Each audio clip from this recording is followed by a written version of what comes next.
Hello, YouTube. I come to you today to speak about something that disturbs me greatly. Though this is unscripted, this will not be listed in the Get Real series. This is more in the tradition of my attic thoughts found in the Strictly My Thoughts playlist. I remember back in 2007 listening to National Public Radio. During that time, a spokesman for the Los Angeles Police Department stated that 90,000 cops of the LAPD have been overwhelmed by street gangs in the area. If memory serves, he went on to say that they were somewhere between 150 to 200,000 in strength. This is all you need to know if you need evidence that the government is corrupt to the core. We have highly aggressive and violent criminals, normally between ages of 10 to 40, armed with edge weapons, revolvers, and yes, automatic weapons. These people cross all ethnic lines. They are not restrained by your stereotypes, nor do they lack in intellectual acuity. Also, do not fool yourself in believing that they represent only the poor or the lower middle class. That is like saying no crime happens in the upwardly mobile, primarily white side of town.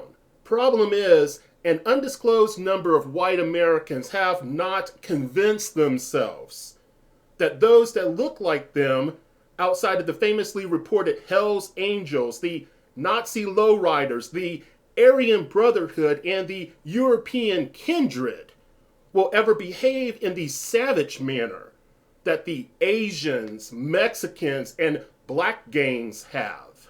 People today are so focused on Chicago, a city that has a very long history of gang violence. The line is long, just like I stated. You can look all the way back to the Chicago Syndicate, all the way currently to the Latin Eagles. Yet they are mostly sick, twisted souls looking for gore, these people who are observing. Whiners are emotionally sanitized people, for the most part, who refuse to get involved.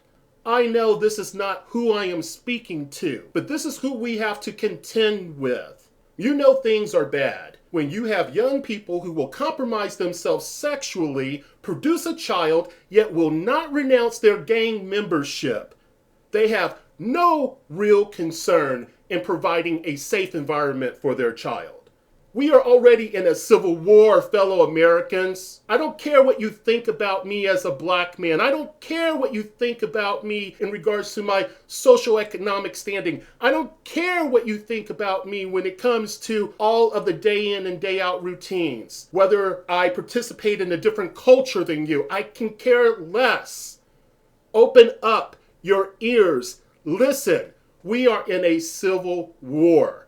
No matter what your racial or socioeconomic home, if there is anything that should bring us together, it is dealing with the gang issue. Yes, there are some who want to leave, but are too afraid. All I can say for them is this: they knew what they were getting themselves into. Though I like to see people transform, and I believe in transformation. I believe that people can transform their lives for the better. We also have people who have been forced to join gangs for protection. My heart goes out to them up until they do work. Basically, work for anybody who does not know is any activity you are ordered to do by shot callers or other senior members. This is no joke, America. You need to wake the fuck up and realize you are on the brink of total disintegration. Who do you think is going to be the number one predator when or if economic chaos overcasts this country? Yes, most low-ranking gang members is probably the answer. Monsters that will consider you easy pickings. There are some people we can help make a better life for themselves. We all stand to profit when this occurs. Most of the active members are dead wood, however. Many would sell out their own mom for the prestige they get from being within a gang. Many are all about power, money, and generating fear. You can go to various places in California who has outrageous gun restrictions, funny how that works, or even the likes of Mormon country, the good old state of Utah. They are there, finding ways to satisfy their predatory yearnings. Here is some cold water to be splashed in your face, in the face of the bleeding hearts primarily that are out there. Not everyone is redeemable. Gang membership is known to run through 2 or 3 generations within a family. Look for all of the good cops out there. I know all of you want to do is come home safely. However, you are going to have to step up and deal with these mad conditions. Citizens see how you have surrendered the streets to these lowlifes. We need you not to turn your back on all of this ugliness. Again, you know your government is corrupt when they allow gang members within the ranks. And I'm speaking about military ranks here, people. Yes, some do not report their criminal convictions. So how about using the available tools given that will provide detailed accounts of who these people are? Yes, I know some use fake documents. Surely the documents are not of such high quality that a well-trained recruiter cannot recognize them. Look, things have to change. We cannot afford to allow young men and women within the military that have sealed juvenile records. Yes, I know this will be unfair to some. And I do not want to open up a can of worms, believe me. But we have had far too much disruption already. We have had far too much. As I said, I understand that this will be unfair to some, but the payoff is indeed worth the effort. So, dear listener, I hope you are not willing to be complicit to the increase in the vandalism, murder, sex offenses, assaults, car thefts, arson, school disruption, and juvenile drug arrest. Shame on the military for providing organizational and killing skills for these domestic terrorists. Our armed forces needs to step up. They are not ignorant of the pressure put on the recruiters to meet certain goals. Yet some are willing to engage in aggressive recruiting tactics and document falsification. This demonstrates that those who should be in an insane asylum is running the show. Tell me, you understand that they did not forge integrity because they took an oath, these former gang members who are willing to do your bidding, or I should say the government's bidding. Yes, some play the reformed card also that they can have access to military positions. Positions that allow them to steal weapons and other desired equipment. Do you think that they are not getting something out of this other than training? I have not heard Obama speak on gangs and how illegal immigration helps add to the state of disorderliness and needless disturbance. However, do you remember when Bush made the blanket claim that, quote, they come to do the jobs Americans won't do. They come for a better life, end quote. First, I do not know about you. No matter what type of education I may or may not have, I would not turn down legal work if I was capable of doing the job. Putting food on the table and paying bills is way more of a concern than babying my ego. Yes, that means even cleaning toilets if that is all that is available. This is totally different mindset when compared to the work they do. Yep, they get paid for the occupation of murdering and spreading drugs from coast to coast. If raping unprotected women is on the agenda, then they will go for it. Who answers to the rape victims, whether they are women or men? Are you waiting for your name or those you love to be mentioned in future newspaper articles? Is this what it will take to motivate you? What realities do you think we'll face, that we all will face, when gang membership exponentially increases? 2, we have to not be afraid of sternly yet with compassionate and logical reasoning address the illegal immigration issue and the crime that comes with it. Look, the Mexican Mafia and MS-13 did not simply materialize due to legal citizens losing their minds. These inhumane people, and I mean any gang people, but especially the Mexican Mafia and MS-13 at this particular time, these inhumane people have been known to cut the ears off of corpses and toss them over walls. Any of these gang members are capable of such inhumane acts. But no, these members of MS-13 just don't throw these ears over walls. They do it for the purpose of feeding stray dogs.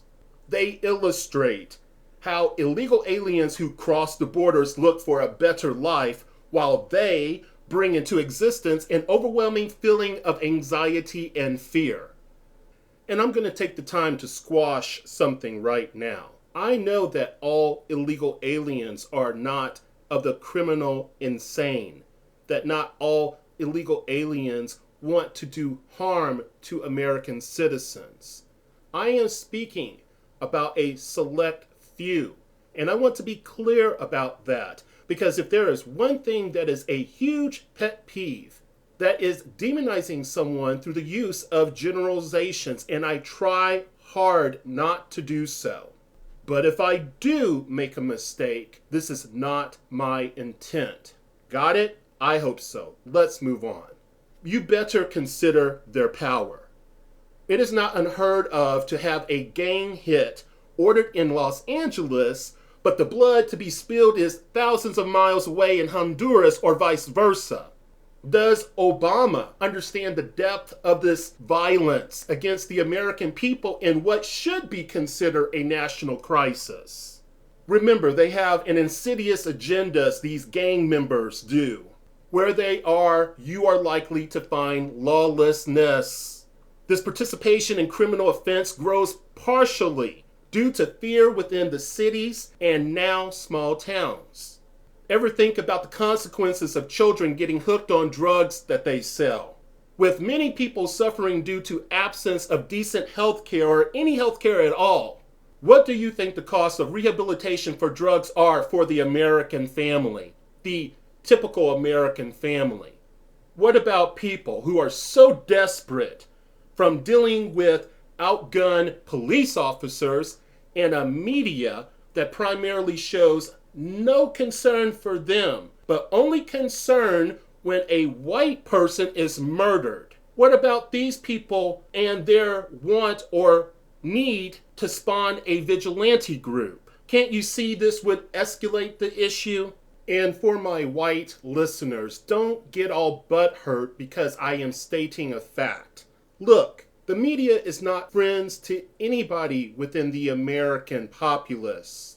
They will demonize, they will humiliate, they will marginalize anybody or any group they wish to jail with constricted ways of thinking. Therefore, don't shoot the messenger. I'm not taking a cheap shot at you. I am just stating a reality that has been brought to my attention through my experience and the experience of many other people that I know. But do understand that, as I have stated, the media is no friend to any of us.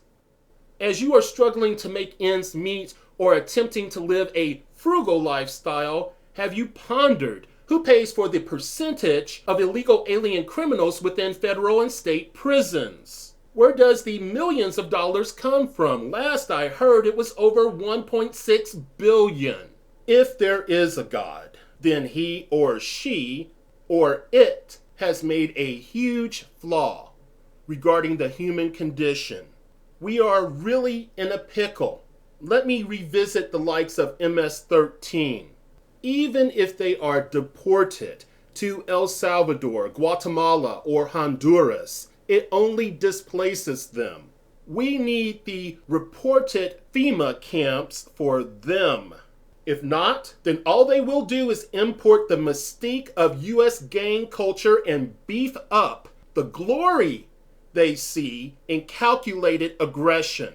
Not the ordinary, but the typical found during the insurgencies and the counterinsurgencies of the 70s and the 80s. If you don't know about that, look it up.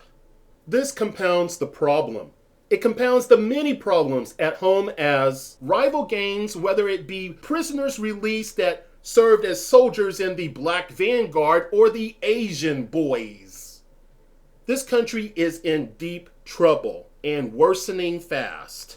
Democracy is not a spectator sport. We sincerely need people to get off of their ass and start acting. No matter if this is writing, calling, pushing, or shoving at your newspapers, mayors, radio station, or your reps who are either afraid to do their job or completely disconnected from reality. You need to let them know that you are tired of the predators out there, the gangs, that you will not have their presence in your neighborhood, that you will not have them threatening your business or your livelihood, that you will not be afraid, that you will stand up, and that if they will not listen, that someone will, and that their day will come, that it will affect them or someone that they love. And when they start to bitch and moan, do not come to you, because they did not listen when you gave them an opportunity to improve upon our circumstance. And that you do not support those who do not support your interest. A candle needs a spark, a fire to help it to function as we would like it to. But a candle cannot do its work without oxygen. If you take away oxygen, then the fire dies. Then the candle cannot operate. Likewise, if you take away the nutrients from a plant, then a plant will die. Or if you remove the plant from the nutrients or from the soil, the likelihood of it living for a long period is slim. We need to find a way to attack this issue at the root. We need to remove not the stalk, not the flowering part of the plant, but we need to pull the root out of the ground. Without that sort of activity, we will regret it. My heart goes out to all the people who have been negatively impacted by gangs. It is my hope that we can advance as human beings and that we do not turn our heads away from the ugly realities that face us because we are so convinced that something better is just around the corner or that someone else will take care of it. Please do something constructive. Thank you for listening.